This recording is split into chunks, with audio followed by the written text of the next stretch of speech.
జన విజ్ఞాన వేదిక ఆధ్వర్యంలో జరుగుతున్న ఫేస్బుక్ లైవ్ కార్యక్రమాన్ని వీక్షిస్తున్న ప్రేక్షకులందరికీ హృదయపూర్వక నమస్కారాలు తెలియజేస్తున్నాను.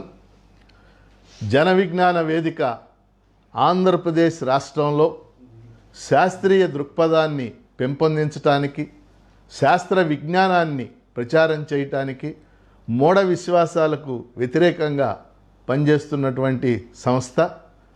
ఈ సంస్థలో అనేక మంది ప్రముఖులు గతంలో పనిచేశారు, ఇప్పుడు కూడా పనిచేస్తున్నారు. 1988 ఫిబ్రవరి 28న జాతీయ సైన్స్ దినోత్సవం రోజున జన విజ్ఞాన వేదిక విజయవాడ నగరంలో ఏర్పాటు చేయబడి ఉమ్మడి రాష్ట్రంలోనూ అలాగే ఇప్పుడు 13 జిల్లాల ఆంధ్రప్రదేశ్లో కూడా ఒక ముఖ్యమైన పాత్ర పోషిస్తున్నటువంటి సంస్థ. గతంలో జన విజ్ఞాన వేదిక అనేక కార్యక్రమాలు నిర్వహించింది. ముఖ్యంగా 1990వ దశకంలో రాష్ట్ర వ్యాప్తంగా జరిగిన సంపూర్ణ అక్షరాస్యత ఉద్యమంలో ప్రధాన పాత్ర పోషించింది. అలాగే 1993-94 ప్రాంతంలో ఈ రాష్ట్రంలో వచ్చిన సారా వ్యతిరేక ఉద్యమంలో కూడా జన విజ్ఞాన వేదిక ముఖ్య పాత్ర పోషించింది. ఈరోజు జన విజ్ఞాన వేదిక రాష్ట్ర స్థాయిలో పర్యావరణకు సంబంధించి కానీ, అభివృద్ధికి సంబంధించినటువంటి అంశాలను కానీ, అలాగే విద్యారంగంలో సృజనాత్మకతతో కూడిన విద్య ఉండాలి అనే అంశాల మీద ప్రధానంగా ప్రముఖంగా పనిచేస్తున్నటువంటి సంస్థ. ప్రస్తుత ఎమ్మెల్సీగా ఉన్నటువంటి వి బాలసుబ్రహ్మణ్యం ఈ సంస్థలో ముఖ్య పాత్ర పోషించారు. అలాగే నేను కెఎస్ లక్ష్మణరావు గతంలో జన విజ్ఞాన వేదిక స్థాపించినప్పుడు నేను కూడా ముఖ్యమైనటువంటి పాత్ర పోషించడం జరిగింది. అలాగే కర్నూలు, అనంతపురం, కడప ఎమ్మెల్సీగా పనిచేసిన డాక్టర్ గేయానంద్ జన విజ్ఞాన వేదిక సంస్థలో ఒక ముఖ్య పాత్ర పోషించారు. అనేక మంది శాస్త్రవేత్తలు, సిసిఎంబిలో పనిచేసినటువంటి ప్రొఫెసర్ రామ్మోహన్ రావు, అలాగే ప్రొఫెసర్ బాలసుబ్రహ్మణ్యం, ప్రొఫెసర్ భార్గవ, ఇటువంటి ప్రముఖ శాస్త్రవేత్తలందరూ జన విజ్ఞాన వేదికతో అనుబంధం కలిగి ఉన్నారు. అలాగే ప్రొఫెసర్ ఎన్ వేణుగోపాలరావు లాంటి వ్యవసాయ శాస్త్రవేత్తలు కూడా జన విజ్ఞాన వేదికలో పనిచేయటం జరిగింది. ఆంధ్రప్రదేశ్లో ప్రస్తుతం 13 జిల్లాల్లో కూడా జన విజ్ఞాన వేదిక బహుముఖమైన విస్తృతమైనటువంటి కార్యక్రమాలు నిర్వహిస్తూ ఉంది. అందువల్ల జన విజ్ఞాన వేదిక కార్యక్రమాలని ప్రోత్సహించవలసిందిగా నేను మన ఉపాధ్యాయుల్ని, ఇతర మిత్రుల్ని, ఉద్యోగుల్ని, సాధారణ ప్రజానీకం అందరినీ కూడా ఈ సందర్భంగా హృదయపూర్వకంగా కోరుకుంటున్నాను. ఈరోజు సందర్భం మనకు తెలిసినటువంటిది. అభివృద్ధి కరోనాకు ముందు ఎలా ఉంది, కరోనా తర్వాత రేపు ఎలా ఉండబోతుంది అనేది ఈరోజు చర్చనీయాంశంగా మనం మాట్లాడబోతా ఉన్నాం. అందువల్ల నేను ముందుగా ఒక అంశాన్ని ప్రస్తావన చేయదలుచుకున్నాను. అభివృద్ధి అంటే ఏమిటి? What is development? మనకు తెలుసు అభివృద్ధిని మనం డెవలప్మెంట్ అంటాం. మనకి ఎకనామిక్స్లో కూడా గ్రోత్ అండ్ డెవలప్మెంట్ అనేటటువంటి ఒక టాపిక్ తరచుగా చర్చ జరుగుతూ ఉంటుంది. What is development? ఇలా చూసినప్పుడు మనం సాంప్రదాయ అర్థశాస్త్రంలో అభివృద్ధి అంటే ఆర్థిక రంగంలో జరిగిన అభివృద్ధిని మాత్రమే అభివృద్ధిగా లెక్కించేవారు. మనందరికీ తెలుసు ఆర్థిక రంగంలో ప్రధానంగా 3 రంగాలు ఉంటాయి. ప్రాథమిక రంగం వ్యవసాయ రంగం, ద్వితీయ రంగం పారిశ్రామిక రంగం, తృతీయ రంగం సేవల రంగం. ఈ 3 రంగాల్లో జరిగేటటువంటి అభివృద్ధిని, ఈ 3 రంగాల్లో జరిగేటటువంటి ఉత్పత్తిని కలిపి ప్రతి సంవత్సరం జీడిపి, గ్రాస్ డొమెస్టిక్ ప్రొడక్ట్, స్థూల జాతీయోత్పత్తి అని పిలుస్తూ ఉంటారు. అంటే సాధారణంగా అభివృద్ధికి ప్రామాణికంగా ఈ 3 రంగాల్లో జరిగే అభివృద్ధిని తీసుకుంటూ ఉంటారు. అందుకని సాంప్రదాయ అర్థశాస్త్రంలో ప్రపంచంలో ఎక్కడైనా కానీ అభివృద్ధి అంటే ఒక దేశంలో లేక ఒక రాష్ట్రంలో ఒక సంవత్సర కాలంలో జరిగేటటువంటి స్థూల జాతీయోత్పత్తి ఏ విధంగా ఉంది, ఆ జీడిపి పెరుగుదల రేటు ఎలా ఉంది, లేదా తగ్గుదల రేటు ఎలా ఉంది, అలాగే జాతీయ ఆదాయం ఏ విధంగా ఉంది, తలసరి ఆదాయం ఏ విధంగా ఉంది, ధరల పెరుగుదల ఏ విధంగా ఉంది, ఉద్యోగ కల్పన, ఉపాధి కల్పన ఏ విధంగా ఉంది, ఈ అంశాలని ప్రామాణికంగా తీసుకుని అభివృద్ధిని గతంలో సూచించేవారు. మామూలు అర్థశాస్త్రంలో అందరం కూడా ఈ అంశాలనే మనం పరిగణనలోకి తీసుకుంటా ఉంటాం. అయితే ఇవి ఎంతవరకు ప్రామాణికమైనవి అనే చర్చ ప్రపంచంలో తర్వాత ప్రారంభమైంది. ఉదాహరణకి ఒక దేశంలో తలసరి ఆదాయం ఉంటుంది. తలసరి ఆదాయాన్ని ఏ విధంగా లెక్కేస్తారు? జాతీయ ఆదాయం డివైడెడ్ బై జనాభా ఈజ్ ఈక్వల్ తలసరి ఆదాయం. అంటే ఒక భారతదేశంలో తలసరి ఆదాయాన్ని లెక్కేస్తే సంవత్సరానికి ఒక 20,000 రూపాయలు తలసరి ఆదాయం వచ్చిందనుకుంటే అంబానీది 20,000 అవుద్ది, అదానీది 20,000 అవుద్ది, ఒక సాధారణ కూలీది కూడా 20,000 అవుద్ది. అంటే తలసరి ఆదాయం లెక్కించటం, స్థూల జాతీయోత్పత్తిని లెక్కించటం ఇవి కొంతవరకు ప్రామాణికంగా ఆర్థిక వ్యవస్థని తెలుసుకోవడానికి పనికొస్తే తప్పితే మొత్తం మీద దేశం ఏ రకమైనటువంటి అభివృద్ధి సాధించనేది పనికిరాదు అనేది తర్వాత వచ్చినటువంటి అంశం.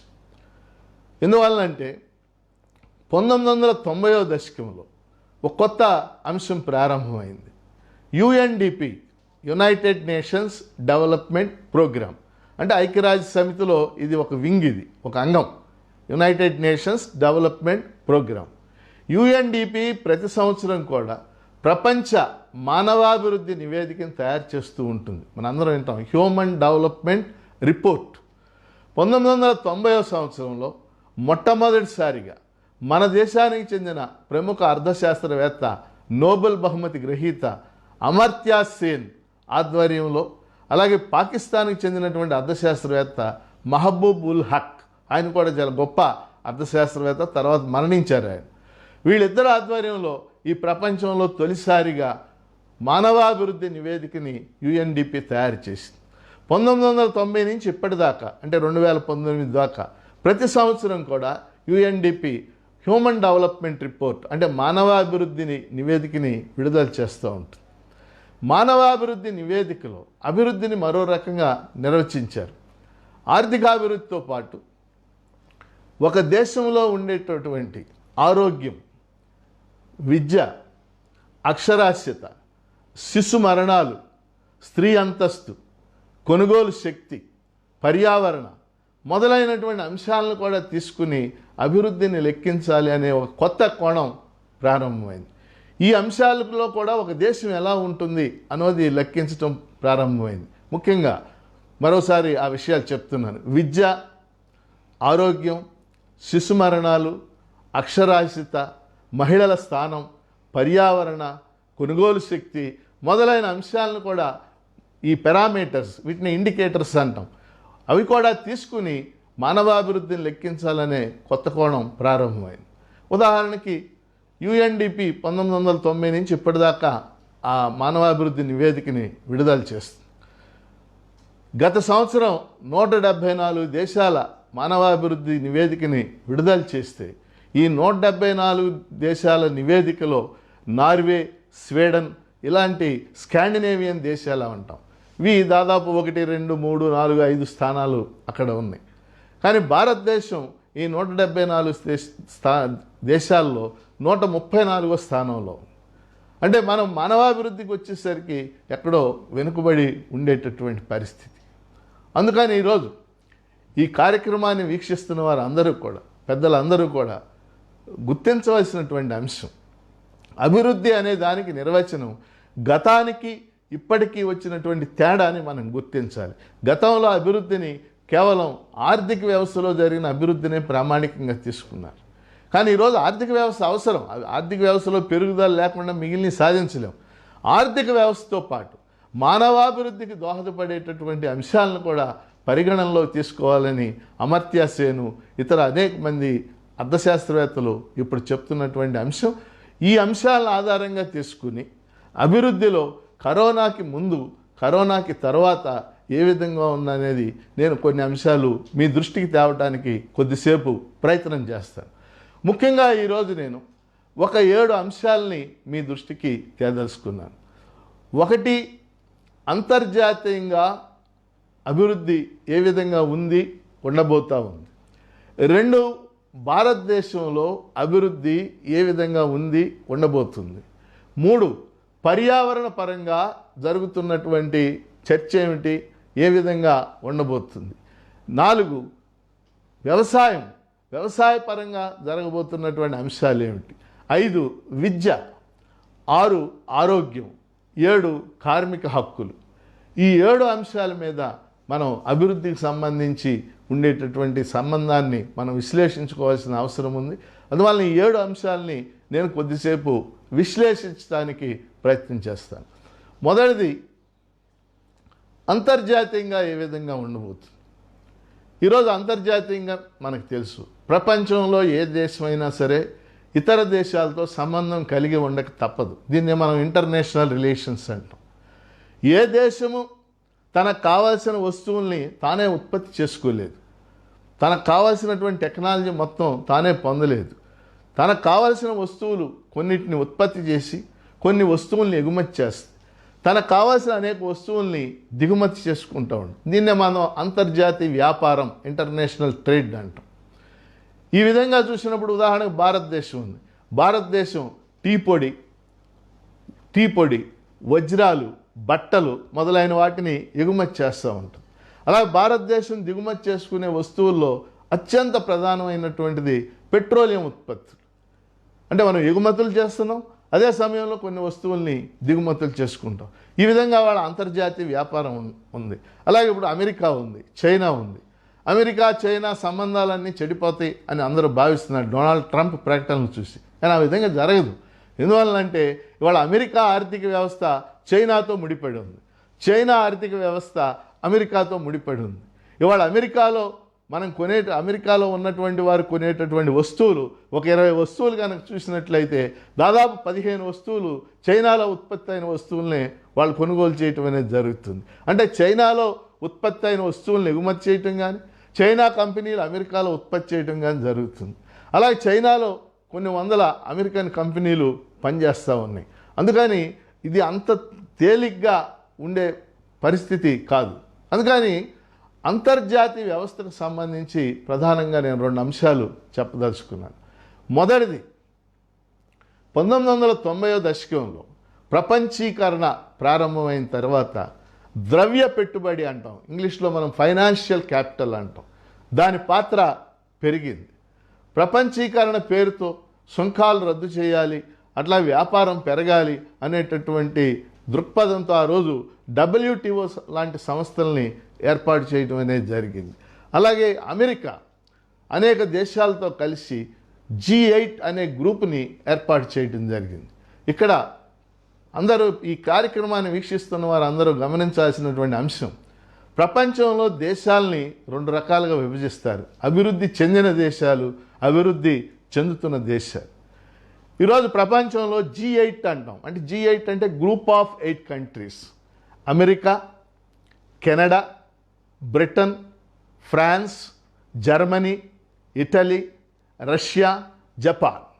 ఈ 8 దేశాలని G8 కంట్రీస్ అంటారు. అంటే గ్రూప్ ఆఫ్ 8 కంట్రీస్. ఈ 8 కంట్రీస్ కూడా డెవలప్డ్ కంట్రీస్, అంటే అభివృద్ధి చెందిన దేశాలు. వ్యాపారంలో ఎక్కువ పాత్ర పోషిస్తూ ఉంటాయి, అంతర్జాతీయ ట్రేడ్లో ఎక్కువ పాత్ర పోషిస్తూ ఉంటాయి. ఈ దేశాలకు చెందినటువంటి బహుళజాతి కంపెనీలు, ముఖ్యంగా అమెరికాకు చెందినటువంటి బహుళజాతి కంపెనీలు ప్రపంచ నిర్వహిస్తూ ఉంటాయి. ఉదాహరణకి బిల్ గేట్స్కు చెందినటువంటి మైక్రోసాఫ్ట్ కంపెనీ ప్రపంచంలో 200 దేశాల్లో వ్యాపారం చేస్తూ ఉంటుంది. బిల్ గేట్స్ కంపెనీ వ్యాపారం చేస్తుంది. ఇప్పుడు ఫేస్బుక్ అంటున్నాం, ఫేస్బుక్ కూడా వ్యాపారం చేసేది జుకెన్బర్గ్ ఆధ్వర్యంలో. అంటే వాళ్ళు 1000 కోట్లు సంపాదించడం అనేది వ్యాపారం చేస్తే మాత్రమే సాధ్యం అవుతూ ఉంటుంది. అట్లాగే వాళ్ళు అనేక కంపెనీలు, కోకోకోలా ఉంది, కోకోకోలాకి ప్రస్తుతం వాళ్ళు అమెరికాకు చెందినటువంటి బహుళజాతి కంపెనీ. అది కోకోకోలా ప్రపంచంలో 200 దేశాల్లో తన కూల్ డ్రింక్ని అమ్ముతూ ఉంటుంది. అందుకని ప్రపంచ దేశాలను మనం 2 రకాలుగా విభజిస్తే, ఈ కంట్రీస్ యూరోప్లో ఉన్నాయి కానీ, లేకపోతే అమెరికా కానీ, జపాన్ కానీ, రష్యా కానీ, వీటిని మనం G8 కంట్రీస్, డెవలప్డ్ కంట్రీస్ అంటాం. మిగిలిన అనేక దేశాలు, ఆసియా ఖండం, ఆఫ్రికా ఖండం, దక్షిణ అమెరికా ఖండం, ఈ ఖండాల్లో ఉన్న దేశాలన్నీ కూడా దాదాపు అభివృద్ధి చెందుతున్న దేశాలు. అంటే 2వ ప్రపంచ యుద్ధం తర్వాత స్వాతంత్ర్యం పొంది అభివృద్ధి చెందుతున్న దేశాలుగా మనం కొనసాగుతున్నాం. అందుకని ప్రపంచ ఆర్థిక వ్యవస్థ ఎప్పుడూ కూడా ఈ అభివృద్ధి చెందిన దేశాలు, డెవలప్డ్ కంట్రీస్ అయితే ఏవైతే ఉన్నాయో అమెరికా నాయకత్వంలో, వాటికి అనుకూలమైనటువంటి విధానాలని అనుసరిస్తూ ఉంటుంది. ముఖ్యంగా గ్లోబలైజేషన్ తర్వాత ప్రపంచ ఆర్థిక వ్యవస్థ మొత్తం కూడా ఈ దేశాలకు అనుకూలంగా మారిపోయింది. అభివృద్ధి చెందుతున్న దేశాల్లో ఈ దేశాలు పెద్ద ఎత్తున వ్యాపారాలు నిర్వహిస్తూ కొనసాగిస్తూ ఉన్నాయి. ఒక ముక్కలో చెప్పాలంటే గత 30 ఏళ్లుగా ఈ ప్రపంచంలో globalisation is nothing but privatisation. Market economy అంటాం. మార్కెట్ ఎకానమీ అంటే ప్రైవేటీకరణ. మొత్తం వ్యవస్థల్ని ప్రైవేట్ రంగానికి అప్పజెప్పేటటువంటి పరిస్థితి గత 30 ఏళ్లుగా కొనసాగింది. అందుకని ఈరోజు ఈ ప్రపంచీకరణ మోడల్ మీద చర్చ జరుగుతుంది. ఎందుకంటే 1929లో అంటే ఒక 80-90 ఏళ్ల క్రితం 90 ఏళ్ల క్రితం ఈ ప్రపంచం ఒక గొప్ప ఆర్థిక సంక్షోభాన్ని ఎదుర్కొంది. దాన్ని గ్రేట్ డిప్రెషన్ అన్నారు. ఆర్థిక మాంద్యం. ఆ ఆర్థిక మాంద్యం ప్రభావం ఆ రోజున అమెరికా నుంచి అన్ని దేశాల మీద పడి మన ఇండియాతో సహా చాలా పెద్ద సంక్షోభాన్ని సృష్టించి కోట్లాది మంది తమ ఉద్యోగాల్ని ఆ రోజు కోల్పోవటం ఆ రోజు మనం చూసాం. దాని నుంచి బయటపడటానికి ఆ రోజున ప్రపంచంలో 1929 తర్వాత 30, 31, 32, 33 సంవత్సరాలు ప్రపంచం అనేక సంక్షేమ పథకాలను ప్రవేశపెట్టాల్సి వచ్చింది. ఉదాహరణకి జేఎం కీన్స్, ఆ కీన్సియన్ ఎకనామిక్స్ అంటాం మనం. కీన్స్ ఆధ్వర్యంలో సంక్షేమ పథకాలను ప్రవేశపెట్టి ఆ సంక్షోభం నుంచి గట్టెక్కడం ఎలా అనేటటువంటి ప్రయత్నాలు చేయటం జరిగింది.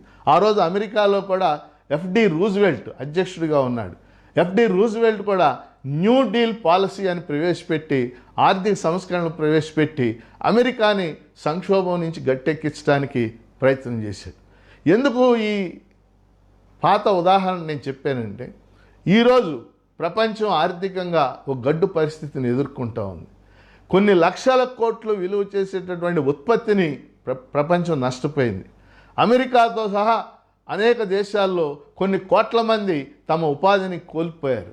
అమెరికాలోనే సుమారు 4 కోట్ల మంది ఉద్యోగాలు ఉపాధి కోల్పోయారని చెప్పేసి అంచనా వేస్తున్నారు. అమెరికాతో పాటు ఈరోజు ఈ కోవిడ్ ఎక్కువగా ఉన్నటువంటి Britain, Germany, Italy, France, Belgium, Spain ఈ దేశాలన్నీ కూడా యూరోప్లో ఒక ముఖ్యమైనటువంటి పాత్ర పోషిస్తున్నటువంటి దేశాలు. ఈ దేశాలన్నీ ఈ సంక్షోభాన్ని ఎదుర్కొంటుంది. అందుకని నేను భావిస్తున్నది ఏంటంటే ఈ సంక్షోభం తర్వాత ఈ దేశాలన్నీ పూర్తిగా మార్కెట్ ఎకానమీనే గురించే కాకుండా కొన్ని సంక్షేమ పథకాలని ఈ సంక్షోభం నుంచి గట్టెక్కడానికి కావాల్సిన సంక్షేమ పథకాలని ఖచ్చితంగా ఆలోచిస్తే అనుసరిస్తే అని కూడా నేను భావిస్తున్నాను. ఎందుకంటే ఇప్పటికే ఆర్థిక శాస్త్రవేత్తలు అనేక సూచనలు సలహాలు ఆయా ప్రభుత్వాలకి అందిస్తూ ఉన్నారు. దీనికి మరి అమెరికా యొక్క స్పందన ఎలా ఉంటుందో చూడాలి. ఎందుకంటే అమెరికాలో 2020 నవంబర్లో అమెరికా అధ్యక్ష పదవికి ఎన్నికలు జరగాలి. ఆ ఎన్నికల్లో గెలుపొందడానికి డొనాల్డ్ ట్రంప్ తిప్పలు పడతా ఉన్నాడు. అందుకని ట్రంప్ అనుసరించేటటువంటి విధానాలపైన కూడా ఈ ప్రపంచ ఆర్థిక వ్యవస్థ ఈ దేశాల ఆలోచన విధానం కూడా ఆధారపడి ఉంటుందని నేను భావిస్తున్నాను. ఎందుకంటే గత 30 ఏళ్లుగా అనుసరించినటువంటి మార్కెట్ ఎకానమీ విధానాల ఫలితంగా జర్మనీలో కానీ లేకపోతే ఇతర స్పెయిన్ లాంటి దేశాల్లో, ఇటలీ లాంటి దేశాల్లో మొత్తం వైద్య ఆరోగ్య వ్యవస్థ మొత్తం కూడా దెబ్బతినేసి ప్రైవేట్ రంగానికి అప్పచెప్పేసి ఈరోజు కనీసమైనటువంటి వస్తువులు కూడా వెంటిలేటర్ లాంటి వాటిని కూడా సరఫరా చేయలేనటువంటి పరిస్థితిని అమెరికాలో కూడా మనం చూస్తూ ఉన్నాం. అందువల్ల మార్కెట్ ఎకానమీ ఒక్కటే సమస్యలకు పరిష్కారం కాదు, ప్రభుత్వ రంగం కూడా ఒక ముఖ్య పాత్ర పోషించాలి అనేది ఇవాళ చర్చ జరుగుతున్నటువంటి అంశం. అందుకని మొదటి అంశం నేను చెప్పదలుచుకుంది ఏంటంటే అంతర్జాతీయ పరిస్థితుల్లో ఈ సంక్షోభం నుంచి గట్టెక్కడానికి తప్పనిసరిగా వివిధ దేశాలు కొన్ని సంక్షేమ పథకాల గురించి ప్రభుత్వ రంగ పాత్ర గురించి తప్పనిసరిగా ఆలోచిస్తాయి అని చెప్పేసి నేను భావిస్తూ ఉన్నాను. ఇది మొదటిది. ఇక రెండో అంశం, మన దేశానికి వచ్చినప్పుడు భారతదేశం మన అందరికీ తెలుసు 1947లో స్వాతంత్రం వచ్చాక 1950లో రాజ్యాంగం రాసుకున్న తర్వాత మనం ప్రభుత్వ రంగానికి ప్రాధాన్యత ఇచ్చాం. ఆనాడు నెహ్రూ ప్రభుత్వం 1948లో ఒక పారిశ్రామిక తీర్మానం, 1956లో ఒక పారిశ్రామిక తీర్మానం ప్రతిపాదించింది. ఈ 2 పారిశ్రామిక తీర్మానాల సారాంశం ఏంటంటే కీలకమైన రంగాలన్నీ ప్రభుత్వ రంగంలోనే కొనసాగాలి. ఉదాహరణకి ఉక్కు రంగం, స్టీల్, కోల్, అలాగే విమానయానం, పోస్ట్ అండ్ టెలిగ్రాఫ్స్, బ్యాంకింగ్, ఇలాంటి రంగాలు, విద్య, ఆరోగ్యం, ఇలాంటి రంగాలన్నీ ప్రభుత్వ రంగంలో కొనసాగాలి. కన్జ్యూమర్ గుడ్స్కి చెందిన రంగాలే ప్రైవేట్ రంగంలో ఉండాలని ఆ రోజు చెప్పడం జరిగింది. ఆ విధానాన్ని అనుసరించారు. అందుకని భారతదేశంలో 1950 నుంచి 90 దాకా చూసినప్పుడు ప్రభుత్వ రంగంలో అనేక కీలక పరిశ్రమలు స్థాపించబడటం. ఉదాహరణకి బిలాయ్, రూర్కెలా, దుర్గాపూర్, విశాఖపట్నం, ఇలా అనేక స్టీల్ ప్లాంట్స్ స్థాపించడం, రైల్వే లైన్స్ వేయటం, విద్యుత్ ప్రాజెక్టులు నిర్మించడం, బాక్రా రంగం వంటి ప్రాజెక్ట్స్, నాగార్జున సాగర్ వంటి ప్రాజెక్టులు నిర్మించడం ఆ రోజు మనం చూసాం. కానీ 1990వ దశకం తర్వాత, ముఖ్యంగా 1991లో పివి నరసింహారావు ప్రైమ్ మినిస్టర్గా ఉండగా భారతదేశంలో ఆర్థిక సంస్కరణలు ప్రారంభమైంది. వాటిని మనం ఎల్పిజి అంటున్నాం. Liberalisation, privatisation, globalisation. వాటిని మనం సాధారణ భాషలో ఆర్థిక సంస్కరణలు, సరళీకృత ఆర్థిక విధానాలు అంటాం. ఇవి ప్రారంభించిన తర్వాత గత 30 ఏళ్లుగా భారతదేశంలో పరిశీలిస్తే క్రమక్రమంగా ప్రభుత్వ రంగం యొక్క పాత్ర తగ్గిపోతూ ప్రైవేట్ రంగం యొక్క పాత్ర పెరిగిపోయింది. ఇది అన్ని రంగాల్లో కూడా మనకి కనపడుతుంది. ఒక పారిశ్రామిక రంగంలో కానీ, విద్యారంగంలో కానీ, ఆరోగ్య రంగంలో కానీ, ఉపాధి రంగంలో కానీ ప్రైవేట్ రంగం యొక్క పాత్ర పెరిగిపోవడం అనేది మనం చూసుకుంటూ వచ్చాం. అన్ని ప్రభుత్వాలు, ఏ పార్టీ అధికారంలోకి వచ్చినప్పటికి కూడా, మన్మోహన్ సింగ్ ఆ రోజు ప్రైమ్ మినిస్టర్గా ఉన్నప్పుడు కూడా ఈ విధానాలు కొనసాగింది. వాజ్పేయి ప్రైమ్ మినిస్టర్గా ఉన్నప్పుడు కూడా ఈ విధానాలు కొనసాగింది. ఇప్పుడు నరేంద్ర మోడీ అంతకంటే స్పీడ్గా నరేంద్ర మోడీ ప్రభుత్వం ఇదే విధానాలని అవలంబిస్తుంది. ఈ విధానాల ఫలితంగా తీవ్రమైనటువంటి ఆర్థిక సామాజిక అసమానతలు పెరిగినాయి దేశంలో. ఆక్స్ఫామ్ నివేదిక చెప్పింది, భారతదేశంలో 1% పారిశ్రామికవేత్తలు, ఇండస్ట్రియలిస్టుల చేతుల్లో దాదాపు 60% పైగా సంపద కేంద్రీకృతమై ఉందని చెప్పేసి ఆ నివేదికలో చెప్పబడింది. అంటే ఎప్పుడూ కూడా అభివృద్ధి యొక్క లక్ష్యం, అభివృద్ధి సామాజిక న్యాయానికి దారితీయాలి, అభివృద్ధి ఉపాధికి దారితీయాలి, అభివృద్ధి బెనిఫిట్ చేయాలి, డిస్ట్రిబ్యూషన్ జరగాలి. అది జరగకుండా కేంద్రీకృతం జరిగినట్లయితే ఆ సమాజంలో నష్టం జరుగుద్ది అనేది అమర్త్య సేన్ వంటి వాళ్ళ యొక్క అభిప్రాయం. దీన్ని కనుక మనం పరిశీలించినట్లయితే గత 30 ఏళ్లుగా భారతదేశంలో అభివృద్ధి స్లోగా ప్రైవేటీకరణ వైపు, కేంద్రీకరణ వైపు దారితీసింది. దాని ఫలితమే ఈరోజు మనం చూస్తున్న అనేక కుంభకోణాలు. ప్రభుత్వం మరి పారిశ్రామికవేత్తలకి లక్షలాది కోట్లు పన్ను రాయితీలు ఇస్తుంది. ఉదాహరణకి ఈ ప్రభుత్వం అధికారంలోకి వచ్చాక సుమారు 6 లక్షల కోట్లు పారిశ్రామికవేత్తలకు రాయితీలు ఇచ్చింది. పారిశ్రామికవేత్తలు పెద్ద ఎత్తున బ్యాంకులకు ఎగ్గొడతా ఉన్నారు. వాళ్ళని ఏమీ చేయలేనటువంటి పరిస్థితి. ప్రభుత్వమే వాళ్ళకు ఉన్నటువంటి రుణాలు, లేటెస్ట్గా మనం చూసాం, నరేంద్ర మోడీ ప్రభుత్వం సుమారు 70,000 కోట్లు రుణాలని రద్దు చేయటాన్ని ఈ వారంలోనే మనం చూసాం. ఇది ఏమంత న్యాయం? అంటే సాధారణ ప్రజానీకాని పరిస్థితి ఏంటి, ఒక కామన్ మ్యాన్ పరిస్థితి ఏంటి? ఈ దేశంలో ఉన్నటువంటి ప్రజలు 130 కోట్ల మందిలో 80 కోట్ల మంది ఒక సాధారణమైనటువంటి ప్రజలు, అసంఘటిత రంగ కార్మికులు, కూలీలు, రోజు కూలికి బతికేటటువంటి వాళ్ళు, వలస కూలీలుగా ఉన్నటువంటి వాళ్ళు, వీళ్ళ పరిస్థితి ఏంటి? అందువల్ల మనం చూసినప్పుడు ఈ 30 ఏళ్లుగా భారతదేశంలో అనుసరించినటువంటి అభివృద్ధి నమూనా సంపద పెరుగుదల జరిగినప్పటికీ కూడా ఆ పెరుగుదల కేంద్రీకరణకు దారితీసింది. ఆ పెరుగుదల పారిశ్రామికవేత్తలకి, అదానీ, అంబానీ లాంటి కుటుంబాలకి బెనిఫిట్ చేయడానికి దారితీసింది అనేది మనకు అర్థమవుతున్నటువంటి విషయం. అందుకని రెండో అంశం నేను చెప్పదలుచుకుంది ఏంటంటే, భారతదేశంలో కూడా ఒక చర్చ జరగాల్సినటువంటి అవసరం ఉంది. ఈ విచ్చలవిడితనమైనటువంటి ప్రైవేటీకరణకి పెద్ద ఎత్తున మనం వ్యతిరేకత వ్యక్తం చేయాల్సినటువంటి అవసరం ఉంది. ఎంతవరకు ప్రైవేటీకరణ జరగాలి? ఇవాళ విద్య, ఆరోగ్య రంగాల్లో కూడా తర్వాత దాని గురించి మనం మాట్లాడాలి. ఎంతవరకు అది జరగాల్సింది ఉందనేది చర్చ ఉంది. అందుకని ఈ కరోనా నేపథ్యంలో ఖచ్చితంగా భారతదేశంలో కూడా ప్రభుత్వ రంగ పాత్ర పెరగాలి, ప్రభుత్వం చొరవ తీసుకోవాలి. ప్రభుత్వం ప్రత్యేకించి ఇప్పుడు కరోనా నేపథ్యంలో అనేక సంక్షేమ కార్యక్రమాలు, వలస కూలీల కోసం గురించి కానీ, పేదల కోసం కానీ ఉద్దీపన పథకాలు, ఇప్పుడు ఉద్దీపన పథకాలు పారిశ్రామికవేత్తలు ప్రకటించడానికి ప్రభుత్వం ఇప్పుడు ప్లాన్ చేస్తుంది. నేనేమంటున్నానంటే చిన్న స్థాయి పారిశ్రామికవేత్తలు కొన్ని ప్రకటించినప్పటికి కూడా పేదల కోసం కనీసం ఉద్దీపన పథకాలు కొన్ని ప్రకటించాలి, ఉచితంగా రేషన్ అందజేయాలి, అలాగే ఉచితంగా కొంత క్యాష్ కూడా అందజేయాల్సినటువంటి అవసరం ఉంది. ఆ విధంగా ప్రభుత్వం వెంటనే ఇమీడియట్గా కొన్ని సంక్షేమ పథకాలని ప్రకటించాల్సిన అవసరం ఉంది. అలాగే రాష్ట్రాలకు కూడా ఇతోధికంగా నిధులు అందించాలి. ఇవాళ కేంద్ర ప్రభుత్వం నిర్ణయాలు చేస్తున్నప్పటికి కూడా వాటిని క్షేత్రస్థాయిలో అమలు చేస్తున్నది రాష్ట్ర ప్రభుత్వాలు. రాష్ట్రాలు నిధులు లేక అవి చాలా ఇబ్బందులకి గురవుతున్నాయి. ఎందుకంటే రాష్ట్రాలకు ఉండే నిధులు చాలా పరిమితంగా ఉంటాయి, మనకు తెలుసు. ప్రస్తుతం లాక్డౌన్ నేపథ్యంలో రాష్ట్రాలకు ఆ నిధులు కూడా రానటువంటి పరిస్థితి. అందుకని రాష్ట్రాలకు కూడా వెంటనే నిధులు అందించాలి. పేదల కోసం, వలస కూలీల కోసం, అసంఘటిత రంగ కార్మికుల కోసం వెంటనే ప్యాకేజెస్, ఉద్దీపన పథకాలు ప్రకటించాలి. ఆ విధంగా కేంద్ర ప్రభుత్వం ఆలోచించాలని చెప్పేసి ఇది రెండో అంశంగా మీ దృష్టికి తెస్తా ఉన్నాను. ఇక మూడో అంశం చాలా ముఖ్యమైనది, పర్యావరణకు సంబంధించినటువంటి అంశాలు. ఇవాళ లాక్డౌన్ తర్వాత సోషల్ మీడియాలో కానీ పత్రికల్లో కానీ మనం చూస్తున్నాం, గంగా నది స్వచ్ఛమైన నీరు ప్రవహిస్తూ ఉంది. ఢిల్లీలో కాలుష్యం తగ్గిపోయింది, చాలా ప్రశాంతంగా ఉంది అక్కడ జీవితం.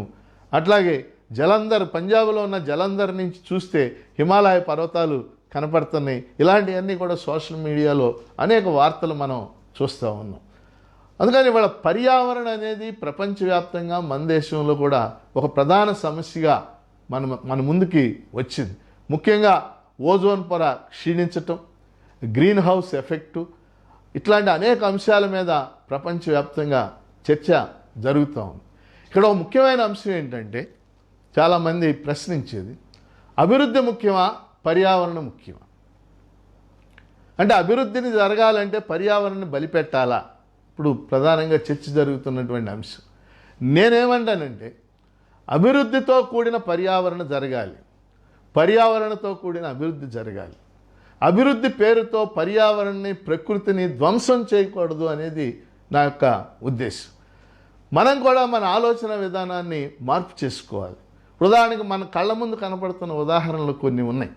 ఇప్పుడు పోలవరం ప్రాజెక్ట్ నిర్మాణం చేస్తాం. మనందరం పోలవరం ప్రాజెక్ట్ నిర్మాణం జరిగితే గోదావరి నదీ జలాలు సద్వినియోగం అవుతాయి. నిజంగా జరుగుద్ది. వృధాగా పోతున్నటువంటి 300 టీఎంసీల నీళ్ళని మనం వాడుకోవచ్చు. దాదాపు 8 లక్షల ఎకరాలకు అదనంగా నీళ్ళు వస్తాయి. ఒక 1000 గ్రామాలకు మంచినీళ్ళు వస్తాయి. ఇవన్నీ వాస్తవాలు. కానీ మన అందరం ఆలోచించిన విషయం ఏంటంటే, పోలవరం ప్రాజెక్టు నిర్మాణం జరిగితే 1,20,000 కుటుంబాలు అవి డిస్ప్లేస్ అవుతాయి.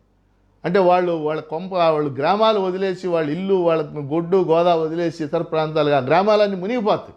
1,20,000 కుటుంబాలు. వాస్తవాలంగా పోలవరం ప్రాజెక్టు నిర్మాణం కాస్ట్లో ప్రధానమైన భాగం 33,000 కోట్లు పునరావాసానికి సంబంధించింది. పునరావాసం అంటే పర్యావరణే. కానీ మనం ఎవరం కూడా పునరావాసం ఎలా జరుగుతుంది, ఆ డబ్బు ఎక్కడి నుంచి వస్తుంది అనేది ప్రశ్నించడం లేదు. అంటే పోలవరం ప్రాజెక్టు కడితే అభివృద్ధి జరుగుతుంది, గొప్ప విషయం. కానీ పోలవరం ప్రాజెక్టు కడితే పునరావాసం జరగటం లేదు.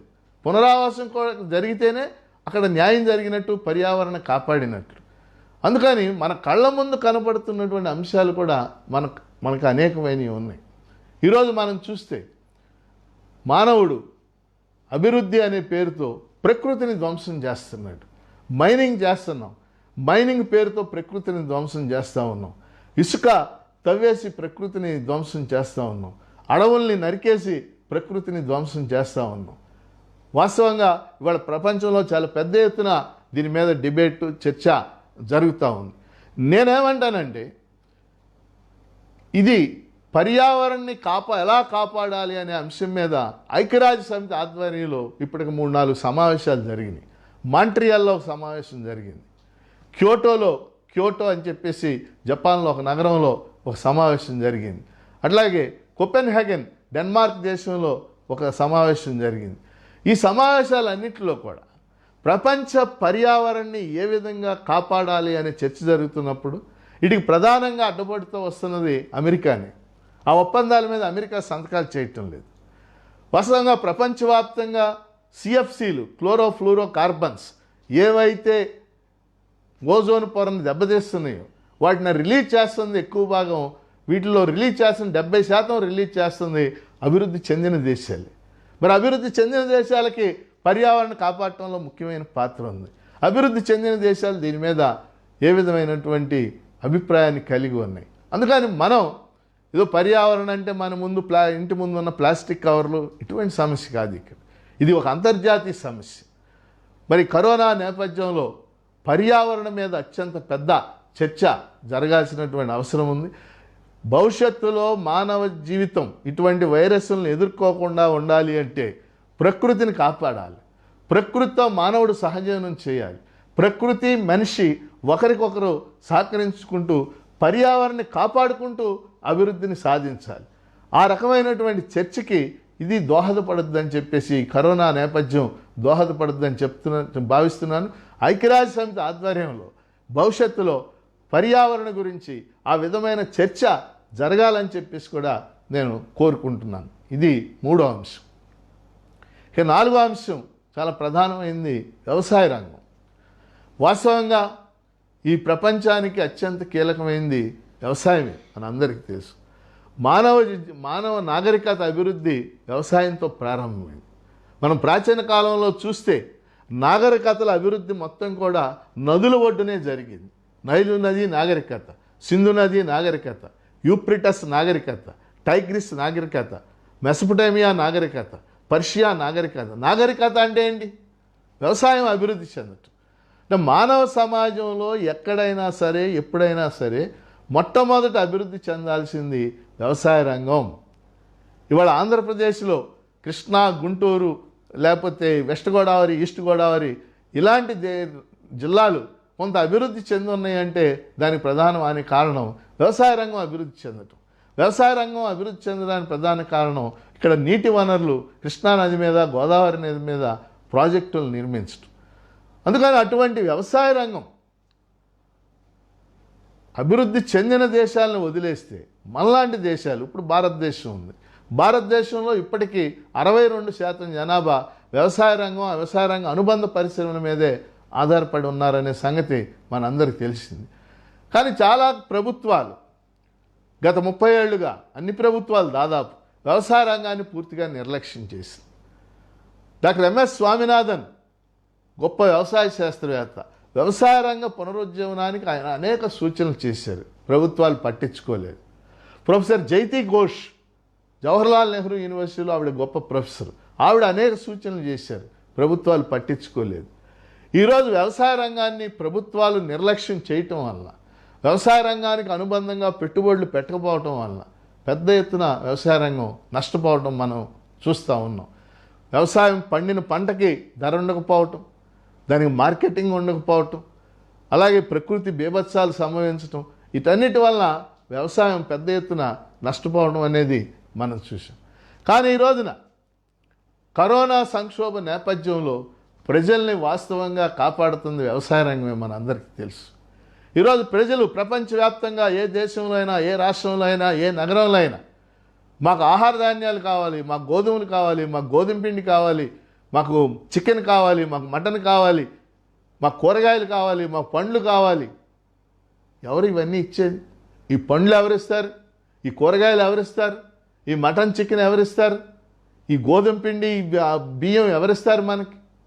ఈరోజు ఇంత కరోనా సంక్షోభంలో కూడా ప్రజలందరికీ వీటన్నిటినీ సరఫరా చేస్తుంది వ్యవసాయమే, రైతాంగం మాత్రమే. కానీ అలాంటి రైతాంగాన్ని మనం ఎంతవరకు కాపాడుకున్నాం? భారతదేశంలో గత 20 ఏళ్లలో పంజాబ్లో కానీ, మహారాష్ట్రలో కానీ, ఆంధ్రప్రదేశ్లో కానీ ఇలాంటి రాష్ట్రాల్లో సుమారు 5 లక్షల మందికి పైగా రైతులు ఆత్మహత్యలు చేసుకున్నారు. ఎంత సిగ్గుచేటైన విషయం! అసలు రైతు ఆత్మహత్య చేసుకోవటం ఏంటి? రైతు లేకుండా వ్యవస్థ ఉందా? ఈరోజు అందరం రైతు. ఈరోజు పెద్ద పెద్ద ఉద్యోగాల్లో ఉన్నవాళ్ళు, పట్టణాల్లో, నగరాల్లో స్థిరపడి జీవిస్తున్న వాళ్ళు కూడా రైతు కుటుంబాల నుంచి వచ్చిన వాళ్ళే. తమ మూలాల్ని వెతుక్కోవాల్సిన అవసరం ఏర్పడింది ఈరోజని నేను భావిస్తూ ఉన్నాను. అందుకని ఈ కరోనా నేపథ్యంలో అందరం తప్పనిసరిగా ఆలోచించాల్సింది మన మూలాలు ఏమిటి, మన మూలాలు ఎక్కడున్నాయి, వ్యవసాయ రంగాన్ని ఎలా కాపాడుకోవాలి, రైతు సంక్షేమాన్ని ఎలా కాపాడుకోవాలనేది మనందరం కూడా ఆలోచించాల్సినటువంటి విషయం. ఎందువల్లంటే వ్యవసాయం లేకుండా మనలాంటి దేశాల్లో మనుగడ లేదు. వ్యవసాయ రంగం ప్రాథమికమైనటువంటి రంగం. వ్యవసాయ రంగాన్ని పునరుజ్జీవనం చేయటానికి కరోనా అనంతరమైన ప్రభుత్వాలు ఖచ్చితంగా కొన్ని పథకాలు చేపట్టాలని నేను భావిస్తున్నాను. ఏదో రైతుకి కొద్దిగా డబ్బు ఇవ్వటం, 12,000 13,000 ఇవ్వటం కాదు ఇక్కడ సమస్య. రైతు పంట పండించిన పంటకి రక్షణ కల్పించటం, ప్రకృతి బీభత్సాలకు లోనప్పుడు రక్షణ కల్పించటం, రైతు పండిన పంటకి గిట్టుబాటు ధర కల్పించటం, మార్కెటింగ్ కల్పించటం, ఇది ఒక పెద్ద వ్యవస్థ. అందుకని దీని మీద ఒక క్షుణ్ణంగా మనం అధ్యయనం చేసి వ్యవసాయ రంగాన్ని, రైతుని, కౌలు రైతుని, వ్యవసాయ కూలీల్ని కాపాడుకోవటానికి ఏం చేయాలనేది ఓ పెద్ద ఎత్తున ఆలోచన చేయాల్సినటువంటి అవసరం ఉంది. ఇది 4వ అంశంగా నేను మీ దృష్టికి తెస్తా ఉన్నాను. ఇక 5వ అంశం విద్యారంగం. మరి కరోనా సంక్షోభం నేపథ్యంలో విద్యారంగానికి ఏం జరగబోతూ ఉంది మనం చూస్తాం. విద్యారంగంలో కూడా గత 30 ఏళ్లుగా ప్రపంచంలో కానీ మన దేశంలో కానీ అనేక మార్పులు చోటు చేసుకున్నాయి. మార్పులు సహజమైనటువంటి విషయం. ప్రపంచీకరణ మన తల్లిదండ్రుల్లో, సమాజంలో కూడా ఆకాంక్షలను పెంచింది. మా పిల్లవాడు కూడా అమెరికాలో చదువుకోవాలి, మా పిల్లవాడు కూడా ఆస్ట్రేలియా వెళ్ళాలి, మా పిల్లవాడు కూడా సాఫ్ట్వేర్ రంగంలో ఉద్యోగాలు సంపాదించాలి అనేటటువంటి ఆకాంక్ష పెరిగింది. అది బహుశా తప్పు కాదేమో కూడా. కానీ ఈరోజు విద్యారంగం పెద్ద ఎత్తున ప్రైవేటీకరణ, కార్పొరేటీకరణ జరగటంతో విద్యారంగంలో కూడా తీవ్రమైనటువంటి అసమానతలు ఏర్పడింది. ఉదాహరణకు ఆంధ్రప్రదేశ్ని కనుక మనం చూసినట్లయితే ఆంధ్రప్రదేశ్లో ఈరోజు 70 లక్షల మంది పిల్లలు బడిలో చదువుతున్నారు. ఈ 70 లక్షల మంది పిల్లల్లో 38 లక్షల మంది ప్రభుత్వ పాఠశాలల్లో చదువుతుంటే 32 లక్షల మంది ప్రైవేట్ కార్పొరేట్ పాఠశాలలో చదువుతున్నారు. అంటే సగభాగం ప్రైవేట్ కార్పొరేట్ పాఠశాలల్లో, సగభాగం ప్రభుత్వ పాఠశాలలో చదువుతున్నటువంటి పరిస్థితి. మరి ప్రభుత్వ పాఠశాలలో మౌలిక వసతులు లోపించడం ఇవన్నీ కూడా మన అందరికీ తెలిసినటువంటి విషయం. అంటే విద్యారంగంలోనే ఒక తీవ్రమైనటువంటి ఆర్థిక, సామాజిక అసమానతలు ఏర్పడి విద్యారంగ అసమానతల్ని పెంచి పోషిస్తున్నటువంటి పరిస్థితిని మనం చూస్తూ ఉన్నాం. అందువల్ల ఇవాళ కరోనా నేపథ్యంలో విద్యారంగంలో కొన్ని మౌలిక సంస్కరణలు తీసుకొచ్చి ప్రభుత్వ పాఠశాలల్ని బలోపేతం చేసి ఖచ్చితంగా ఈ పాఠశాలని వ్యవస్థీకృతం చేసి వీటిని అభివృద్ధి చేయడానికి ఒక ఆలోచన క్రమం జరగాలని చెప్పేసి నేను కోరుకుంటున్నాను. అదేవిధంగా ఈ సంవత్సరం మరి అనేక మంది స్టూడెంట్స్ చదువుకుంటున్నారు, అమెరికా లాంటి దేశాలకు వెళ్ళాలనే ఆలోచన కలిగి ఉన్నారు. టోఫెల్, జిఆర్ పరీక్షలకి పెద్ద ఎత్తున ప్రిపేర్ అయ్యి, ప్రత్యేకించి ఈ సంవత్సరం ఫైనల్ ఇయర్ ఇంజనీరింగ్ కానీ ఇతర కోర్సులు చదువుతున్నటువంటి విద్యార్థులు ఈ కరోనా వలన నష్టపోయేటటువంటి పరిస్థితి ఏర్పడింది. ముఖ్యంగా కరోనా వలన విదేశాలకు వెళ్ళేటటువంటి విద్యార్థులకి వాళ్ళకి అవకాశాలు ఉండకపోవచ్చు. అట్లానే కరోనా వలన ఇతర క్యాంపస్ ఇంటర్వ్యూలు, ఇంజనీరింగ్లో కాలేజీల్లో వాటిలో మనకి పెద్ద ఎత్తున క్యాంపస్ ఇంటర్వ్యూలు జరుగుతూ ఉంటాయి. ఇన్ఫోసిస్, టీసీఎస్, విప్రో మొదలైన కంపెనీలు క్యాంపస్ ఇంటర్వ్యూలకు వచ్చి ఎంపిక చేసుకుంటూ ఉంటారు. బహుశా ఈ సంవత్సరంలో ఆ రకమైనటువంటి క్యాంపస్ ఇంటర్వ్యూలు జరగకపోవచ్చు అని నేను భావిస్తున్నాను. ఎందుకని కంపెనీలు ఉన్నవాళ్ళనే కొంతమందిని బెంచ్ మీద పెట్టి వాళ్ళ ఉద్యోగాలు అట్లా నిలుపుదల చేస్తున్నటువంటి పరిస్థితిలో, అందువల్ల ఈ సంవత్సరం ఫైనల్ ఇయర్ చదువుతున్నటువంటి విద్యార్థులు ప్రత్యేకించి నిరాశ చెందకుండా ఇతర మంచిదని నేను భావిస్తున్నాను. ఉదాహరణకు గేట్ లాంటి ఎగ్జామ్స్ రాసుకోవటం, అలాగే సివిల్ సర్వీసెస్ లాంటి ఎగ్జామ్స్ ప్రతి ఏడు జరుగుతాయి, వాటికి మనం ప్రిపేర్ అవటం, అట్లానే ఇతర ఐఈఎస్, ఇండియన్ ఇంజనీరింగ్ సర్వీస్ లాంటి ఎగ్జామ్స్ ప్రిపేర్ కావటం, అలాగే రాష్ట్ర ప్రభుత్వం కూడా కొన్ని నోటిఫికేషన్లు త్వరలో ఇవ్వబోతూ ఉంది, వాటికి ప్రిపేర్ కావటం. అందుకని కొత్త మార్గాలు, ఉపాధి పొందటానికి, సెటిల్ కావటానికి కొన్ని కొత్త మార్గాలని కూడా విద్యార్థులు అన్వేషించుకోవాలని చెప్పేసి నేను భావిస్తున్నాను. ఖచ్చితంగా మరి ఈ సంవత్సరం మన రాష్ట్రంలో కూడా అకాడమిక్ ఇయర్ రేపు ఆగస్టు దాకా ప్రారంభమయ్యే పరిస్థితి కనపడటం లేదు. ఆగస్టు 1న అకాడమిక్ ప్రారంభమై నెక్స్ట్ ఇయర్ జూలై 31 వరకు ఈ అకాడమిక్ ఇయర్ జరగవచ్చని చెప్తున్నారు. దానికి అనుగుణంగా మన ఉపాధ్యాయులు, విద్యార్థులు, తల్లిదండ్రులు కూడా సంసిద్ధులు కావాల్సిన అవసరం ఉందని చెప్పేసి నేను భావిస్తూ ఉన్నాను. అలాగే 6వది వైద్య ఆరోగ్య రంగం. ఈరోజు ఈ కరోనాని ఎదుర్కొని నిలబడి ఒక పోరాటం చేస్తున్నది వైద్య ఆరోగ్య రంగంలో మాత్రమే. మన డాక్టర్లు, నర్సులు, ఆశాలు, ఏఎన్ఎంలు, పారిశుద్ధ్య కార్మికులు, ఈ సిబ్బంది మొత్తానికి మనం హృదయపూర్వకంగా జేజేలు చెప్పాల్సినటువంటి అవసరం ఉంది. మనం చెప్పడం కాదు. మీకు ఒక ఉదాహరణ చెప్తాను. బ్రిటిష్ ప్రధానమంత్రి బోరిస్ జాన్సన్కి కూడా ఆయనకి కరోనా పాజిటివ్ వచ్చింది. ఆయన హాస్పిటల్లో చేరాడు. మొత్తం ఆయనకి తగ్గి ఈరోజు డిశ్చార్జ్ అయ్యి ఆయన తన విధులకి ఈ వారం నుంచి ప్రధానమంత్రి విధులకి తిరిగి హాజరవుతున్నాడు. ఈ వారంలో ఆయన భార్య ఒక బిడ్డని కన్నది. ఆ బిడ్డకి ఆ బోరిస్ జాన్సన్ తను పెట్టినటువంటి పేరులో తనకి ట్రీట్మెంట్ చేసినటువంటి డాక్టర్ పేరును కూడా నికోలస్ అని చెప్పేసి ఆ డాక్టర్ పేరును కూడా యాడ్ చేసి పెట్టడం డాక్టర్లు చేసినటువంటి అపూర్వమైన సేవకి ఒక గుర్తింపు అని చెప్పేసి నేను భావిస్తూ ఉన్నాను. అయితే ఇక్కడ నేను ప్రధానంగా మాట్లాడదలుచుకుంది ఏంటంటే, గత 3 దశాబ్దాలుగా మన దేశంలో కానీ ప్రపంచంలో అనేక దేశాల్లో కూడా వైద్య ఆరోగ్య రంగం పూర్తిగా కార్పొరేటైజేషన్ జరిగింది, పూర్తిగా ప్రైవేటీకరణ జరిగింది. మన దేశంలో మనం చూస్తూ ఉన్నాం. కార్పొరేట్ ఆసుపత్రులు పెద్ద ఎత్తున వచ్చినాయి. వాటి దగ్గర మరి మిషన్లు వచ్చినాయి. ఆరోగ్యశ్రీ లాంటి కార్యక్రమాలు, ఇన్సూరెన్స్ కార్యక్రమాలని ప్రారంభించారు. ఇటువంటి కొన్నిటికి జబ్బులకు అవసరం కావచ్చు. కానీ మనం చేసిన తప్పు ఏంటంటే, ముఖ్యంగా ప్రభుత్వ రంగంలో ఉండేటటువంటి బేసిక్ ఇన్ఫ్రాస్ట్రక్చర్, ప్రాథమిక ఆరోగ్య కేంద్రాలను కానీ, ఏరియా హాస్పిటల్స్ని కానీ, టీచింగ్ హాస్పిటల్స్ని కానీ మనం పూర్తిగా నిర్లక్ష్యం చేసాం. ఒకప్పుడు మనకి ఆంధ్రప్రదేశ్నే తీసుకుంటే, ఆంధ్రప్రదేశ్ ఉమ్మడి రాష్ట్రంలో నిజాం హాస్పిటల్ కానీ, గాంధీ మెడికల్ కాలేజీ హాస్పిటల్ కానీ, ఉస్మానియా మెడికల్ కాలేజీ హాస్పిటల్ కానీ, కర్నూలు మెడికల్ కాలేజీ హాస్పిటల్ కానీ, గుంటూరు మెడికల్ కాలేజీ హాస్పిటల్ కానీ, అలా Visakhapatnam king George medical college hospital కానీ, కాకినాడలో రంగరాయ మెడికల్ కాలేజ్ హాస్పిటల్ కానీ ఎంతో ప్రసిద్ధి చెందింది. వేలాది మంది పేషెంట్స్ వాటికి వెళ్తూ ఉండేవాళ్ళు, ఉచిత వైద్యం పొందుతూ ఉండేవాళ్ళు. కానీ కార్పొరేటీకరణ, ప్రైవేటీకరణ జరిగిన తర్వాత ఆ పరిస్థితి మారిపోయింది. అందువల్ల ఈ సందర్భంగా నేను స్పష్టంగా ప్రభుత్వానికి కానీ మనందరం కూడా ప్రభుత్వం మీద తేవాల్సిన ఒత్తిడి ఏంటంటే, వైద్య ఆరోగ్య రంగంలో ప్రభుత్వం తన విధానాలను సమూలంగా మార్చుకోవాలి. ప్రాథమిక ఆరోగ్య కేంద్రాలని పటిష్టం చేయాలి. వాటిని పటిష్టం అంటే కేవలం బిల్డింగ్స్ కట్టడం కాదు, అక్కడ డాక్టర్లు, అనేక సదుపాయాలు కల్పించడం, అక్కడ మందులు, చిన్న చిన్న వాటికి కూడా ఆ కార్పొరేట్ హాస్పిటల్స్కి వెళ్ళేటటువంటి పరిస్థితిని తగ్గించాలి. అలాగే బోధనా ఆసుపత్రులను పెంచాలి, మెడికల్ కాలేజీలని పెంచాలి. వెనుకబడిన ప్రాంతాల్లో కూడా ప్రత్యేకంగా మెడికల్ కాలేజీలని ఏర్పాటు చేయాలి. ఎందువల్లంటే ఈరోజు కరోనా నేపథ్యంలో దానికి ఎదురొడ్డి నిలబడుతుంది ప్రభుత్వ రంగంలో ఉన్నటువంటి వైద్య సిబ్బంది మాత్రమే.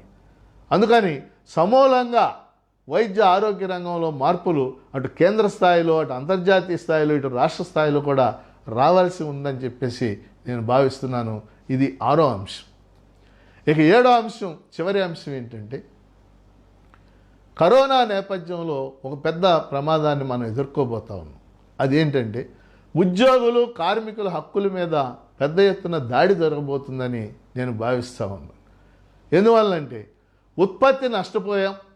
లాక్డౌన్ వలన ప్రపంచవ్యాప్తంగా మన దేశంలో కూడా పరిశ్రమలు మూతబడినాయి, సాఫ్ట్వేర్ కంపెనీలు మూతబడినాయి, లక్షల కోట్ల ఉత్పత్తి నష్టపోయాం. కాబట్టి రేపు ఈ ప్రారంభమైన తర్వాత ఉత్పత్తిని పెంచాలి అనే పేరుతో పని గంటలు పెంచేటటువంటి ఒక ప్రక్రియ ప్రారంభమైంది. నరేంద్ర మోడీ ప్రభుత్వం ఇప్పటికే 8 గంటల పని విధానాన్ని 12 గంటలకు మార్పు చేయాలనేటటువంటి ఒక చట్టాన్ని సవరణ చేసే ప్రతిపాదనలు ప్రారంభించింది. అలా ఇన్ఫోసిస్ ఆయన నాయకుడు నారాయణమూర్తి గారు మొన్న సూచన చేశారు, వారానికి 60 గంటలు పనిచేయాలి భవిష్యత్తులో అని చెప్పేసి. అంటే 5 రోజులు కనుక పనిచేస్తే 5x12 60 గంటలు పనిచేయాలి. అంటే ఈ కరోనా నేపథ్యాన్ని, సంక్షోభ నేపథ్యాన్ని అర్థం పెట్టుకుని ఒక మానవ శ్రమ దోపిడీ ఇప్పటికే అది జరుగుతూ ఉంది, చేసేటటువంటి ఒక ప్రయత్నం జరుగుతూ ఉంది. అలాగే వర్క్ ఫ్రమ్ హోమ్ అనే పేరుతో కూడా కంపెనీలు తమ యొక్క ఖర్చులు తగ్గించుకుని వర్క్ ఫ్రమ్ హోమ్ పేరుతో 16 గంటలు 17 గంటలు పనిచేయించుకునేటటువంటి పరిస్థితి కూడా కనపడుతుంది. అందుకని స్పష్టంగా ప్రభుత్వాలు కొన్ని విధానాలు అనుసరించాల్సిన అవసరం ఉంది. ముఖ్యంగా వలస కార్మికుల పట్ల ప్రభుత్వం, మన దేశ కేంద్ర ప్రభుత్వం ఒక జాతీయ సమగ్ర విధానాన్ని ప్రకటించాల్సిన అవసరం ఉందని నేను భావిస్తున్నాను. ఎందుకంటే రేపు కరోనా తగ్గిపోయిన తర్వాత కూడా వలస కార్మికులు ముఖ్యంగా ఒడిశా, బీహార్, మధ్యప్రదేశ్, ఉత్తరప్రదేశ్ ఈ రాష్ట్రాల్లో వెనుకబడిన ప్రాంతాల నుంచి కోట్లాది మంది వలస కార్మికులు ఢిల్లీ, ముంబై, సూరత్ ఇలాంటి పట్టణాలకి, హైదరాబాద్ ఇలాంటి పట్టణాలకి భవన నిర్మాణాల్లో లేదా పరిశ్రమల్లో పనిచేయడానికి వెళ్తూ ఉన్నారు. ఈ వలస కార్మికులంతా కూడా ఇప్పుడు కరోనాలో మనం చూసాం, అనేకసార్లు మాట్లాడుకున్నాం, తీవ్రమైనటువంటి దుస్థితిని ఎదుర్కొన్నారు, దుర్భర పరిస్థితులను ఎదుర్కొన్నారు. అందుకని వలస కార్మికులు చాలా చోట్ల కనీస వేతనం పొందనటువంటి పరిస్థితి కూడా ఉంది. అందుకని కేంద్ర ప్రభుత్వం భవిష్యత్తులో వలస కార్మికుల పట్ల ఒక జాతీయ దృక్పథం, ఒక జాతీయ విధానాన్ని ప్రకటించాలి. వాళ్ళ కనీస వేతనాలు అందేలా చూడాలి, అనేక సౌకర్యాలు వాళ్ళకు కల్పించేలా చూడాల్సిన బాధ్యత కేంద్ర ప్రభుత్వం మీద ఉంది. 2, అసంఘటిత రంగ కార్మికులు. భారతదేశంలో ఎక్కువ భాగం కార్మికులు అసంఘటిత రంగంలో పనిచేస్తూ ఉన్నారు. ఈ అసంఘటిత రంగ కార్మికులు ఎక్కువ భాగం దినసరి వేతనం, రోజు వేతనం మీద పనిచేస్తున్నటువంటి కార్మికులు, కరోనా నేపథ్యంలో అత్యధిక నష్టపోయినటువంటి కార్మికులు. వీళ్ల పట్ల కూడా ప్రభుత్వం ఒక స్పష్టమైనటువంటి విధానాన్ని ప్రకటించాల్సినటువంటి అవసరం ఉంది. 3వది, ఉద్యోగులు, ఉపాధ్యాయులు, ఇతర ప్రభుత్వ రంగ ఉద్యోగులు. ప్రభుత్వ రంగ ఉద్యోగులు కొంత సంఘటితంగా ఉన్నప్పటికీ కూడా వీళ్ళ హక్కుల మీద కూడా దాడి జరుగుతుంది. మరి చాలా రాష్ట్రాల్లో ఇప్పటికే సగం వేతనాలు ఇవ్వటం జరుగుతుంది. పెన్షనర్లకు కూడా సగం ఇస్తామని చెప్పారు, పెన్షనర్లకు సగం ఇస్తుంది. భవిష్యత్తులో ఈ దాడి మరింత పెరిగేటటువంటి ప్రమాదం ఉంది. దీన్ని కూడా మనందరం కూడా ఆలోచించాల్సినటువంటి అవసరం ఉంది. 4, ప్రైవేట్ రంగంలో పనిచేస్తున్నటువంటి ఉద్యోగులు, కార్మికులు పెద్ద ఎత్తున పని ఒత్తిడికి పని గంటలు పెరిగే ప్రమాదం ఉంది. సాఫ్ట్వేర్ రంగంలో ఉద్యోగులు కూడా పని గంటలు పెద్ద ఎత్తున పెంచేటటువంటి ప్రమాదం ఉంది. వీటికి సంబంధించి కూడా మనం ఆలోచన చేయాలి. ఇవి ఖచ్చితంగా పెట్టుబడిదారులు వారికి కావాల్సింది అల్టిమేట్గా లాభాలు మాత్రమే. ఈ విషయాన్ని మనం గుర్తుపెట్టుకోవాలి. ప్రపంచంలో ఏ పెట్టుబడిదారుడైనా సరే లాభాలు వస్తేనే తన పరిశ్రమ నడుపుతాడు. వీలైనంత ఎక్కువ, ఎంత సంక్షోభం ఉన్నా సరే వీలైనంత ఎక్కువ లాభాలు ఆర్జించడానికి ప్రయత్నం చేస్తాడు. ఈ సందర్భంగా కార్ల్ మార్క్స్ చెప్పిన ఒక కొటేషన్ని మీకు చెప్తాను నేను. కార్ల్ మార్క్స్ ఒక చోట చెప్తాడు, పెట్టుబడి ఎలాంటిదంటే 50% లాభం వస్తే జిల్లా దాటుద్ది, అది 100% లాభం వస్తే రాష్ట్రం దాటుద్ది, 200% లాభం వస్తే దేశం దాటుద్ది, 300% లాభం వస్తే ఒక దేశం నుంచి ఇంకో దేశానికైనా వెళ్ళిపోద్ది, 400% లాభం వచ్చి నీ యజమాని చంపేయన్నా చంపేస్తుంది. పెట్టుబడికి ఉన్నటువంటి లక్షణం అది. అందుకని ప్రపంచంలో ఏదో పెద్ద ఎత్తున మార్పులు జరిగిపోతాయి, కరోనా తర్వాత విధానాలన్నీ మార్పులు వచ్చేస్తాయి అని చాలామంది భావిస్తున్నారు. అది తప్పది. ఈ ప్రపంచంలో పెట్టుబడిదారీ విధానం, ద్రవ్య పెట్టుబడి, దాని అజమాయిషీ, దాని ఆధిపత్యం కొనసాగినంతకాలం దోపిడీ కొనసాగుతూనే ఉంది. దోపిడీ చేయకుండా పెట్టుబడిదారీ విధానం మనుగడ సాగించలేదు. ఈ విషయాన్ని మనం గుర్తించాల్సినటువంటి అవసరం ఉంది. అందువలన మనం 7వ అంశం, ఈ కార్మికుల హక్కుల్ని కాపాడుకోవాల్సిన బాధ్యత మన మీద ఉంది. అది సంఘటితంగా ఉంటేనే సాధ్యమని నేను చెప్తున్నాను. అందుకని చివరిగా నేను 7 అంశాలు విశ్లేషించాను. 1, కరోనా వైరస్ నేపథ్యంలో భవిష్యత్తులో అంతర్జాతీయ రంగం ఎలా ఉండబోతుంది. అంతర్జాతీయ రంగంలో తప్పనిసరిగా దేశాలు కొన్ని సంక్షేమ పథకాలు, కొన్ని ఉద్దీపన పథకాలు చేపట్టడానికి అవకాశం ఉంది. జాతీయ రంగం ఏ విధంగా ఉండబోతుంది. జాతీయ రంగంలో ఖచ్చితంగా ప్రభుత్వం మరి ముఖ్యంగా వలస కార్మికుల కోసం, అసంఘటిత రంగ కార్మికుల కోసం, వ్యవసాయ రంగ పునరుద్ధరణ కోసం కొన్ని పథకాలు చేపట్టాల్సిన అవసరం ఉంది. 3, మనం పర్యావరణాన్ని కాపాడుకోవటం. 4, వ్యవసాయ రంగాన్ని రక్షించుకోవటం. 5, విద్యారంగంలో మరి విద్యార్థుల యొక్క తల్లిదండ్రుల యొక్క ప్రయోజనాలు రక్షించుకోవటం. 6, వైద్య ఆరోగ్య రంగాన్ని ప్రభుత్వ రంగంలో పటిష్టం చేయటం. 7, కార్మిక హక్కుల మీద దాడులు జరగకుండా చూడటం. ఈ 7 అంశాలు కీలకమైనటువంటి అంశాలని నేను భావిస్తున్నాను. అందువల్ల ఈ 7 అంశాలకు సంబంధించి ప్రపంచ స్థాయిలో, దేశ స్థాయిలో, మన స్థాయిలో కూడా విస్తృతమైన చర్చ జరగాల్సిన అవసరం ఉందని నేను భావిస్తున్నాను. ముఖ్యంగా పర్యావరణకు సంబంధించి జన విజ్ఞాన వేదిక పెద్ద ఎత్తున కృషి చేస్తుంది. అభివృద్ధి ఫలితాలు అందరికీ అందాలనే వైపు కూడా జన విజ్ఞాన వేదిక పెద్ద ఎత్తున కృషి చేస్తుంది. వైద్య ఆరోగ్య రంగాల మీద ప్రత్యేకమైనటువంటి కృషి చేస్తూ ఉంది. అందువల్ల ఈరోజు జన విజ్ఞాన వేదిక ఆధ్వర్యంలో జరుగుతున్నటువంటి ఈ లైవ్ కార్యక్రమంలో ప్రేక్షకుల అందరి దృష్టికి 7 అంశాలు తీసుకొచ్చి ఈ 7 అంశాలు మనం అందరం ఆలోచించాలి. ఎందువల్లంటే ఈరోజు సమాజంలో ప్రజల యొక్క ఆలోచనలే ఎవరైనా సరే ఆమోదించక తప్పదు. ప్రజాభిప్రాయం, public opinion is greater than any opinion. అన్నిటికంటే అత్యంత శక్తివంతమైనది ప్రజాభిప్రాయం మాత్రమే. ఈ అంశాల పట్ల మనం ఒక అభిప్రాయాన్ని కలిగి ప్రజాభిప్రాయాన్ని మౌళ్ళు చేయటానికి, మనం మన ప్రజలను సంరక్షించుకోవడానికి, ప్రభుత్వ రంగాన్ని సంరక్షించుకోవటానికి, పర్యావరణ సంరక్షించుకోవటానికి, కార్మికుల హక్కులు కాపాడుకోవటానికి మనందరం ఆలోచన చేయాలని చెప్పేసి కోరుకుంటూ జన విజ్ఞాన వేదిక ఆధ్వర్యంలో నిర్వహించిన ఈ ఫేస్బుక్ లైవ్ కార్యక్రమాన్ని ఇంతవరకు వీక్షించిన ప్రేక్షకులందరికీ అలాగే మిత్రులందరికీ కూడా హృదయపూర్వక నమస్కారాలు తెలియజేస్తూ సెలవు.